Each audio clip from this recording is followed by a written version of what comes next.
The stagecoach lurched to its final dust-choked stop in the center of what could only generously be called a town. For Chin Su Yin, the single street of Redemption Gulch, Wyoming Territory, looked less like a destination and more like a place the world had forgotten to finish. The building facades were raw, unpainted clapboard, bleached to the color of bone by a relentless sun. Heat shimmered up from the dirt road in waves, distorting the shapes of men who had stopped to stare, their faces turning as one toward the coach door. When it opened, a silence fell over the street, thick and heavy as the summer air. Su Yin descended the 3 narrow steps with a practiced grace that was utterly alien to this place. Her dark green traveling dress, tailored from fine wool despite the heat, was immaculate. A small, elegant hat with a single dark feather was pinned to her coiled black hair, and her hands were hidden within pristine black gloves. She was a slash of deep, rich color in a world of brown and beige, and she felt the weight of every eye upon her. This was the freedom she had chosen. It felt remarkably like being pinned to a specimen board. She had fled San Francisco, fled a life of suffocating luxury in her father's mansion overlooking the bay. She had fled the polite, calculating smiles of the city's merchant class, and, most pressingly, a marriage arranged to unite her father's shipping empire with another. Her intended, a man twice her age with soft hands and a cruel mouth, saw her as another beautiful acquisition. So she had answered an advertisement in the territorial newspaper, a few spare lines from a man named Caleb Blackwood seeking a wife. His letters, exchanged over 3 months, had been a revelation. They were not the clumsy scrawls of an uneducated laborer. They spoke of the quiet dignity of the land, of the satisfaction in building something with one's own hands, of a loneliness that felt as vast and honest as the Wyoming sky. He had painted a picture of a simple, hard life, but a life of substance. It was that substance she craved. The coach driver swung her single, heavy trunk to the ground with a thud that sent up a puff of pale dust. He tipped his hat, his expression a mixture of pity and disbelief, and climbed back onto his seat, eager to be away. Su Yin stood alone beside her luggage, the sole passenger, the sole purpose for this unscheduled stop. She scanned the faces in the small crowd, looking for the man from the letters. She pictured someone broad-shouldered, weathered by the sun, perhaps with a kind weariness in his eyes. A man detached himself from the shadow of the general store's porch and walked toward her. He was tall and lean, not broad, and moved with a deliberate quietness that made no sound on the dusty road. His face was clean-shaven, his features stark and well-defined, but the sun had not weathered him so much as it had etched fine lines of sorrow around his eyes. They were a startlingly clear gray, and they held no welcome. They held a deep, unnerving regret. "Miss Chin?" he asked. His voice was low and even, the same steady hand as his letters, but stripped of all their warmth. "Mr. Blackwood," she replied, her own voice sounding thin and foreign. She offered a gloved hand, a gesture of city politeness that seemed absurd the moment she made it. He looked at her hand for a long moment before taking it, his grip brief and cool. His own hands were not soft, but they were clean, the nails neatly trimmed. This was the first of many details that did not fit her image of a rough-hewn rancher. "You've had a long journey," he stated. It was not a question or an expression of sympathy. It was a fact laid bare between them. "It was," she agreed, letting her hand fall to her side. The silence stretched, amplified by the curious stares of the townsfolk. This was not the meeting she had envisioned. There was no shy smile, no relieved welcome. There was only this man, his face a closed door, and the suffocating heat. He seemed to be searching for words, but they would not come. He looked from her face to her immaculate dress to the heavy brass-fitted trunk, and a flicker of something close to despair crossed his features. He cleared his throat. "My wagon is over here. We should go." He lifted her trunk as if it weighed nothing and carried it to a simple buckboard wagon hitched near the livery. The horse, a sturdy-looking bay, flicked its tail at a fly, indifferent to the silent drama unfolding beside it. Su-yin followed, her steps measured, her back straight. She would not let him see the tremor of fear that had started in her stomach. She had gambled everything on the man who wrote those letters, but the man standing before her was a stranger, and he looked at her as if she were the greatest mistake of his life. The ride to his ranch was conducted in a near-complete silence. The town quickly fell away, replaced by an endless expanse of rolling hills covered in dry, golden grass. The sky was a vast, aching blue, and the silence here was different from the one in town. It was older, deeper, punctuated only by the rhythmic clop of the horse's hooves and the creak of the wagon wheels.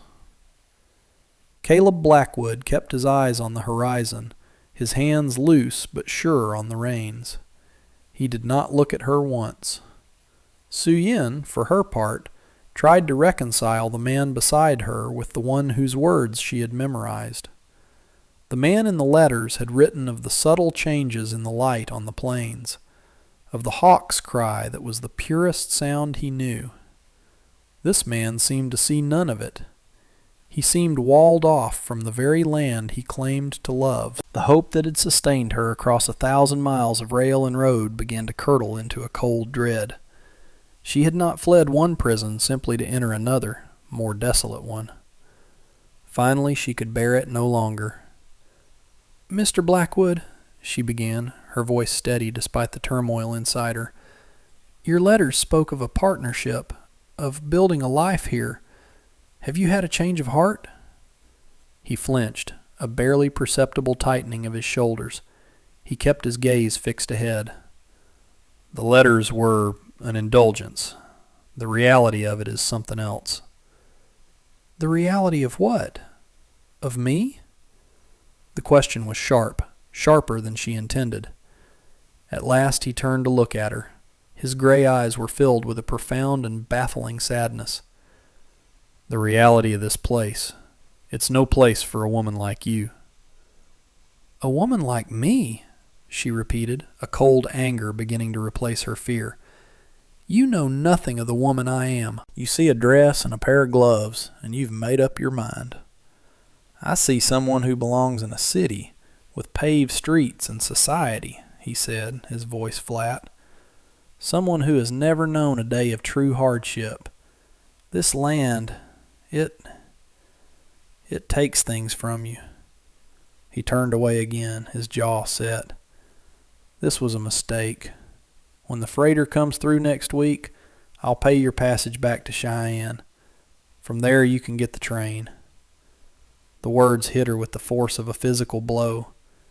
He was dismissing her, sending her back like a misordered piece of farm equipment. All her sacrifice, the burning of bridges, the severing of ties with her family, it was all for nothing. She had traded a gilded cage for a dusty rejection. The anger solidified into a hard, cold resolve. "No," she said, the words small but unyielding. He glanced at her, surprised. "No? I am not a parcel to be returned, Mr. Blackwood. We had an agreement, a contract, sworn in letters.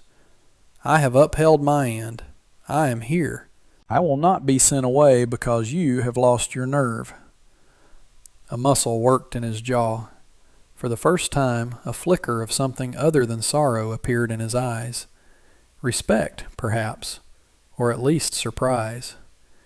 He said nothing more for the rest of the journey, but as they crested a final hill and his ranch came into view, a small, solitary cabin and a barn nestled in a hollow by a creek, Su-yin knew the silence between them was no longer one of mere awkwardness. It was the quiet of a battle line being drawn. What she found in that hollow would change everything, but not in the way either of them could have possibly predicted. The cabin was small, built of sturdy, axe-hewn logs with a stone chimney at one end. It was starkly functional, but immaculately kept. Inside, the floor was swept clean, and a simple meal of bread and cold meat was laid out on a rough wooden table. There was only one room, with a bed in one corner, a fireplace for cooking, and a few shelves holding tins and books. Caleb gestured vaguely toward the table. "You should eat," he said, then turned and left, heading toward the barn without a backward glance. Su-Yin stood in the center of the small room, her trunk sitting by the door like an accusation. She was alone, in a stranger's house, in a land that felt as alien as the moon. She unpinned her hat and set it on the table, then peeled off her gloves, finger by finger. Her hands felt strangely bare. She looked around the cabin, truly seeing it for the first time. It was the home of a man who lived with precision and without joy. There were no decorations, no personal touches, save for a small collection of books on a shelf. She ran a finger along their spines. Shakespeare, collections of poetry, treatises on agriculture and engineering. They were the books of an educated, thoughtful man. They were the books of the man from the letters. The dissonance was maddening. Why would a man who read poetry and wrote with such feeling become so closed and cold? She refused to accept his dismissal. She had not come this far to be turned away by a ghost she could not see. She would stay. She would understand. And she would make him honor their agreement. She began to unpack her trunk, placing her few belongings into a small space she cleared on a shelf, an act of quiet defiance. This was her home now, whether he wanted it to be or not. A week passed in a state of strained civility. They shared the small cabin, a universe of unspoken things between them. Su-Yin slept on a pallet of blankets she made on the floor, insisting on it over his gruff protests. She learned the rhythms of his life. He rose before dawn, worked until dusk, and in the evenings he would sit by the fire reading one of his books, his face locked in a mask of concentration. He was an incredibly hard worker. He tended his small herd of cattle, mended fences, and worked a large vegetable garden with a methodical patience that was almost hypnotic to watch. Su-Yin, in turn, proved she was not the useless doll he had assumed her to be. Her father had insisted on a classical education, which included household management. She cooked, cleaned, and mended with a quiet efficiency that surprised him. She learned to bake bread in the hearth oven, her first few attempts dense and smoky, but she persisted until she produced a perfect golden brown loaf. She found a quiet satisfaction in the work, in the tangible results of her labor. It was a world away from the ornamental existence she had left behind. One evening, as she was kneading dough, he spoke without looking up from his book. "The bread is good." It was the first unsolicited, positive remark he had made to her in 7 days. It was a tiny crack in the wall he had built around himself. "Thank you," she replied, her voice even. "I am learning." "You learn fast," he admitted, and then fell silent again, retreating into the pages of his book. But the air in the cabin felt a fraction lighter. The following day he announced they were low on flour and salt. They would have to go into town. A knot of apprehension tightened in Su-Yin's stomach. She remembered the stares, the suffocating judgment. Caleb must have seen the look on her face. "It'll be fine," he said, his tone clipped. "Just stay close to me." Redemption Gulch was just as dusty and hostile as she remembered. As they walked toward the general store, conversation ceased and heads turned. Whispers followed them like a swarm of insects. This time, however, Su-Yin held her head high. She was no longer a lost, abandoned passenger. She was Mrs. Blackwood, at least in name, and this was her town, too. The general store was run by a man named Bartholomew Finch, a portly man with small, shrewd eyes that missed nothing. He greeted Caleb with a practiced, oily smile that did not reach his eyes. His gaze slid over to Su Yin, lingering with an unpleasant curiosity. "Blackwood," he said, leaning on the counter. "Heard you had some company arrive." "I need a sack of flour, 20 pounds of salt, and a box of cartridges," Caleb said, ignoring the jibe. His voice was flat, all business. Finch began to measure out the salt, his movements deliberately slow. "Quite the surprise for the whole town. A man like you taking a picture bride, especially one from over there." He gestured vaguely to the west. Su Yin felt a hot flush of anger. She opened her mouth to speak, but Caleb laid a hand gently on her arm, a silent command to wait.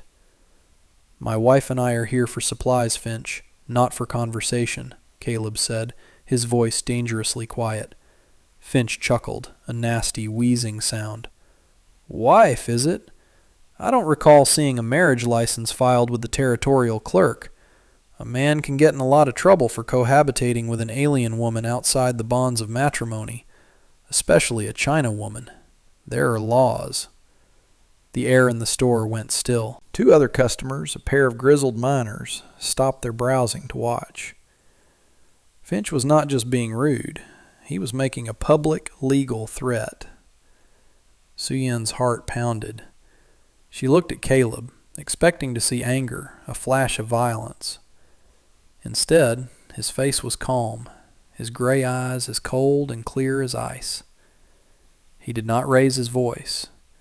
He did not move, save to take his hand from her arm. Wyoming Territorial Statute 4, Section 12, passed in 1869, grants women the right to vote, to own property, and to enter into contracts as they see fit, Caleb said, his voice precise and level. Furthermore, a common law marriage is recognized as legally binding after a cohabitation period of just 7 days, provided both parties present themselves as married. My wife and I have been living as such for 8 days. As for her status, the Burlingame Treaty of 1868 guarantees the right of free movement and residence for Chinese citizens. You, however, are interfering with a private transaction and making public threats. That falls under Territorial Statute 9, Section 3. Would you like me to continue, or would you prefer to simply sell me the flour?" A deep, shocked silence filled the store. Finch's jaw had dropped, his face turning a blotchy red. The two miners stared at Caleb with newfound respect. He had not used his fists. He had used the law, wielding it like a surgeon's scalpel, and had completely dismantled the storekeeper. Finch stammered, his bravado gone. He quickly finished packing their order, his hand shaking slightly. He slid the goods across the counter without meeting Caleb's eye. Caleb paid in coin, his movements unhurried. He picked up the sacks, nodded once to Su Yin, and they walked out of the store and into the bright sunlight. As they stepped onto the porch, Su Yin saw another man watching them from across the street. He was dressed in a fine suit, a stark contrast to the rough clothes of the other men. He had a cold, assessing smile, and he gave a slight, almost imperceptible nod in the direction of the general store. Caleb saw him too. His body went rigid, the calm confidence he'd shown inside the store vanishing, replaced by a deep, familiar tension. "Who is that man?" Su Yin asked quietly. "Marcus Thorne," Caleb said, his voice tight. He began loading the supplies into the wagon, his movements quick and angry. "He owns half this valley, and he wants the other half." Su Yin looked back at Thorne. He was still watching them, his smile unchanged, and she knew, with a certainty that chilled her to the bone, that the scene in the store had not been a random act of prejudice. It had been a test, a warning, and the real trouble was only just beginning. The ride back to the ranch was once again silent, But this time it was a different kind of quiet. It was charged with the aftermath of the confrontation and the shadow of the man named Thorne. When they arrived and had unloaded the supplies, Su-Yin turned to Caleb in the fading light of the afternoon. "You are not a simple rancher, are you?" she asked. He avoided her gaze, busying himself with unhitching the horse. "I am a rancher." "You're a lawyer," she stated. "Or you were. No farmer quotes territorial statutes from memory." He stopped what he was doing, his back still to her. He rested his forehead against the warm flank of the horse, his shoulders slumping.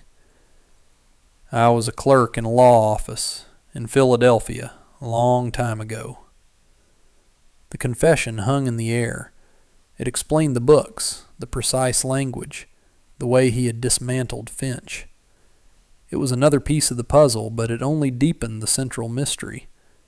Why was a man like that here, alone, hiding from his own past? That evening, a summer storm rolled in, the sky turning a bruised purple. Rain lashed against the cabin, and the wind howled around the eaves. The storm seemed to mirror the turmoil inside the small room. Finally, with the thunder rumbling outside, Su-Yin faced him. "Talk to me, Caleb," she said, her voice soft but firm. "I cannot be your partner if I am a stranger to you. Why did you leave Philadelphia? Why did you come here?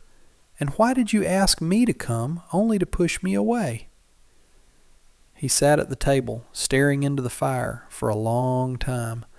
The only sounds were the crackling flames and the raging storm. When he finally spoke, his voice was raw with a grief he had kept locked away. "I came here with my wife," he began, his voice barely a whisper. "Her name was Sarah. She grew up on a farm, and she hated the city. She said it suffocated her. She wanted this." He swept a hand, indicating the wild land outside their door. "So we came. We filed a claim on this land under the Homestead Act. We built this cabin with our own hands. For 5 years it was everything." He paused, swallowing hard. "She loved it here. She knew the name of every wildflower, every bird. She said the silence was like music. And then, last year, she caught a fever. There was no doctor. I did everything I could, but it wasn't enough. She died in that bed." He pointed to the corner, and Su-Yin's breath caught in her throat. He had been sleeping in the bed he shared with his dead wife. "After she was gone," he continued, his voice breaking, "the silence wasn't music anymore. It was just empty. The loneliness, it was a physical thing. I thought I was going mad. One night I found an old newspaper. I saw the advertisements, and in a moment of desperation, I wrote one myself. I wrote those letters to you, trying to be the man Sarah married, not the broken man I've become. I thought a practical arrangement, a companion, might fill the silence. But when I saw you step off that coach, so full of life, so real, I realized what a terrible thing I had done. I was trying to put you in Sarah's place. It wasn't fair to you, and it wasn't fair to her memory." He finally looked at her, his gray eyes swimming with unshed tears. "This house is full of her ghost, Su-Yin. That's why I wanted to send you away, to protect you from it. From me." The confession settled in the quiet room, more powerful than the thunder outside. It was not rejection she had seen in his eyes, but guilt and profound grief. She understood now. The coldness was a shield. The distance was a penance. She walked over to the bookshelf and picked up a small leather-bound book she had noticed but never touched. It had no title on the spine. She held it out to him. "Is this hers?" He nodded, taking it from her. He opened it carefully. The pages were filled not with words but with pressed flowers, delicate columbines, vibrant Indian paintbrush, hardy prairie roses, each one labeled in a neat feminine script. It was a catalog of beauty, a testament to a love for this place that was so deep and pure it felt sacred. It was Sarah's soul pressed between pages. Su-yin felt a pang of something she could not name. It was not jealousy, but a deep, aching empathy for the man in front of her, and for the woman he had lost. "She must have been a remarkable woman," she said softly. "She was," he whispered, closing the book.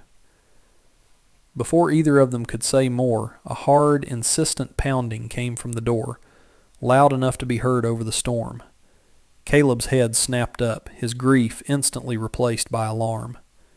No one came to their ranch, especially not in a storm, in the middle of the night. He took the rifle from its pegs above the fireplace and moved to the door. "Who's there?" he called out. "Marcus Thorne, Blackwood," a voice boomed. "I have business with you. Open up." Caleb exchanged a look with Su-yin, his face grim. He unbarred the door and opened it. Marcus Thorne stood on their small porch, flanked by two rough-looking men. Rain dripped from the brim of his hat, but his expensive suit was somehow still immaculate. He smiled that same cold smile from town. "May we come in?" he asked, though it was not a request. He stepped inside, his men following, filling the small cabin with their menacing presence. "This can wait until morning, Thorne," Caleb said, his knuckles white on the stock of the rifle. "I'm afraid it can't," Thorne said pleasantly. He unrolled a document he was carrying. It was a land deed, marked with official-looking seals. "I've just come from the territorial office. It seems there was a clerical error with your original homestead claim. A prior claim, filed by the railroad and subsequently sold to me, overlaps yours. Specifically, it grants me the rights to the creek that runs through your property." He pointed the document at Caleb. "This land is worthless without water, as you know, but I'm a reasonable man. I'll buy you out. $100 for the cabin and your troubles." $100 was an insult. It was barely enough to cover the cost of the nails. It was a declaration of war. "My claim is sound," Caleb said, his voice a low growl. "It was registered and approved 5 years ago." "An error, as I said," Thorne replied smoothly. He then turned his gaze to Su-yin, his eyes lingering on her in a way that made her skin crawl. "Perhaps the lady can convince you. This is a hard life, Mr. Blackwood, a life of failure. I'm sure a woman of her refined tastes would much prefer a comfortable life elsewhere. I would even be willing to arrange her passage back to San Francisco. A gift." It was the perfect trap. Thorne was offering her an escape, a return to the life she had known, away from this grieving man and his failing ranch. It was the sensible choice, the safe choice. All she had to do was nod. Su-yin looked at Caleb, at his pale, stricken face. She saw the ghost of his wife in the room, the pressed flowers in the book, the 5 years of love and labor that were about to be stolen. And in that moment, she was no longer Chin Su-yin, the merchant's daughter. She was Caleb Blackwood's wife. She stepped forward, placing herself slightly in front of Caleb. She looked Marcus Thorne directly in the eye, her voice as cold and clear as a winter morning.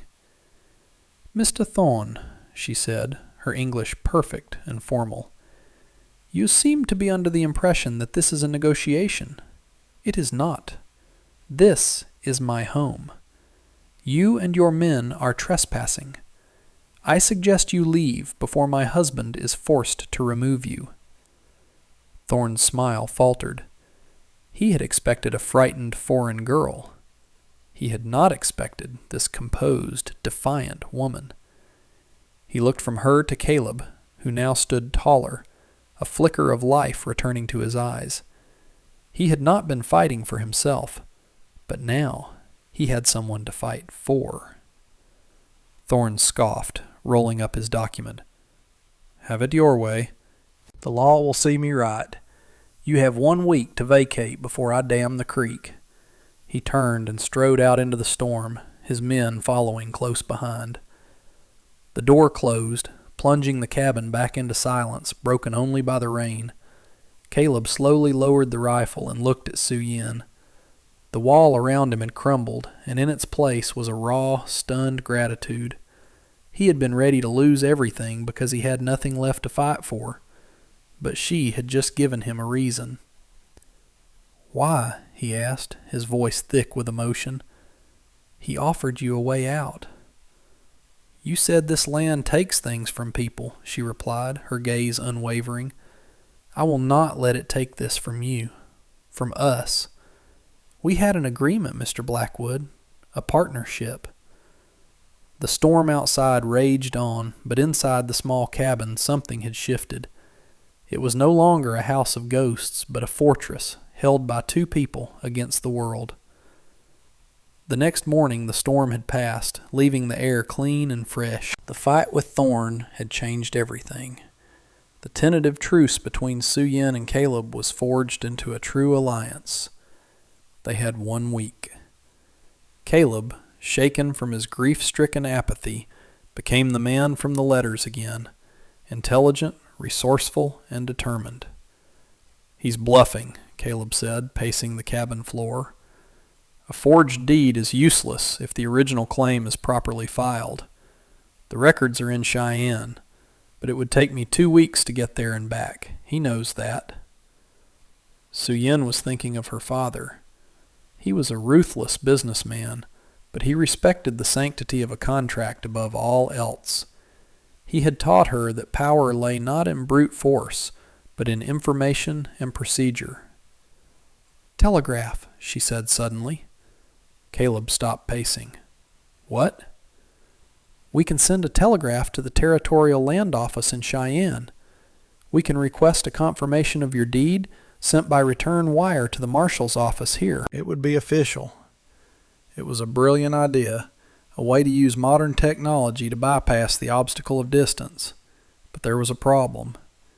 "It costs money," Caleb said, the hope draining from his face. "A lot of money for that many words in a reply. I don't have it. Thorne has me leveraged with the bank. I have maybe $5 to my name." Su-Yin went to her trunk. From a hidden pocket in the lining, she withdrew a small silk pouch. She emptied its contents onto the table. A stream of gold coins, U.S. Eagles, glittered in the morning light. It was her emergency fund, money she had saved for years, her final escape route. There was more than enough. Caleb stared at the gold, then at her. "I can't take your money." "It is not my money or your money," she said, pushing the coins toward him. "It is ours, for our home. We are partners." The word hung in the air between them, now full of meaning. He nodded slowly, a deep understanding passing between them. They rode into town together, a united front. They sent the long, carefully worded telegraph, citing the claim number, date, and legal description of the property. Then they returned to the ranch to wait and to work. Knowing Thorne could act at any moment, they spent the next few days working on a contingency plan.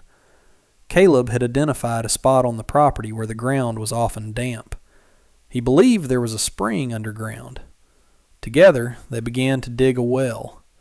The work was brutal, back-breaking labor under the hot sun.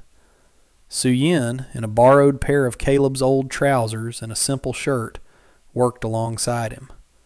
She hauled buckets of dirt, her soft hands quickly becoming calloused and blistered. But she never complained. With every bucket, she felt as though she were digging foundations, not just for a well, but for her new life. During those long days of labor, they began to talk. She told him about her life in San Francisco, the stifling expectations, the loneliness she felt in a house full of servants. He told her more about Sarah, not with the raw grief of before, but with a gentle fondness, sharing stories of her humor and her strength. He was not replacing a memory, but making room for a new reality. They were two lonely people from different worlds, finding common ground in the shared soil of their ranch. 3 months later, the early autumn sun cast a golden glow over the valley. The leaves on the cottonwood trees by the creek were turning a brilliant yellow. A new, stone-lined well stood near the cabin, a testament to their shared labor. The water it drew was cold and sweet. The telegraph had worked. A U.S. Marshal had arrived from Cheyenne 2 months prior, not with an eviction notice for Caleb, but with a verified copy of his deed and an arrest warrant for Marcus Thorne on charges of fraud and conspiracy. Thorne's forged deed had been exposed, and his empire of intimidation began to crumble. Bartholomew Finch, implicated in the scheme, sold the general store and left town in disgrace.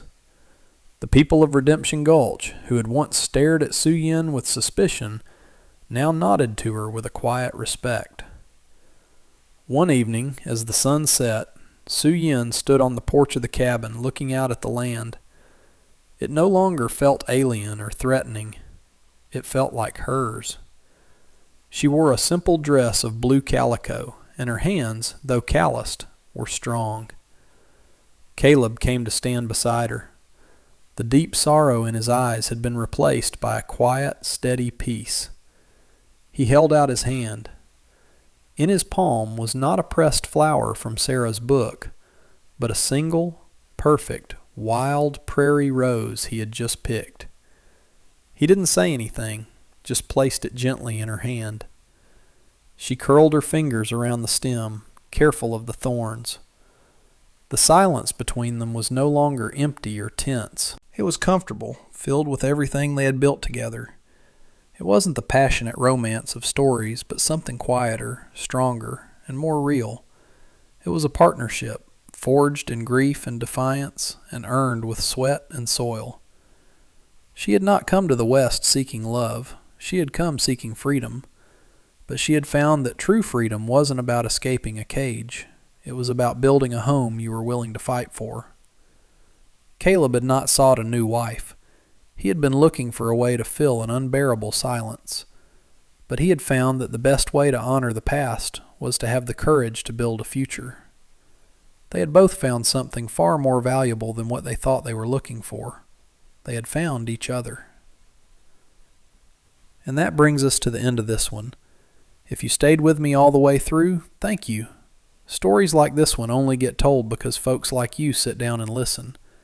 If you liked what you heard, go ahead and hit that like button. And if you want more stories from the old frontier, subscribe so you don't miss the next one. Until then, take care of yourself, and thanks again for being here.